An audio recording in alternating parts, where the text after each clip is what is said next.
dan kuat, yang siap memimpin dan berani maju ke depan dalam membela dan mempertahankan kedaulatan daerahnya, serta berani diri dalam menghadapi segala resiko yang diakibatkan oleh gangguan baik dari dalam maupun gangguan dari luar.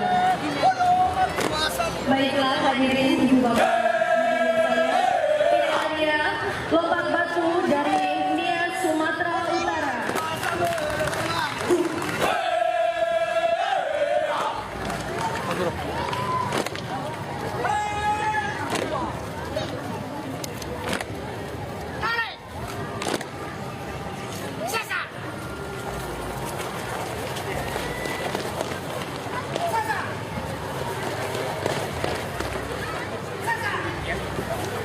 Penjelasan singkat tarian perang atau lompat batu yang saat ini ditampilkan pada hari ulang tahun ke-37 Taman Mini sebagai berikut.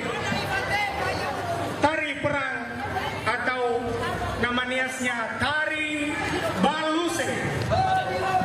Tarian perang adalah pada zaman dahulu dipergunakan untuk berperang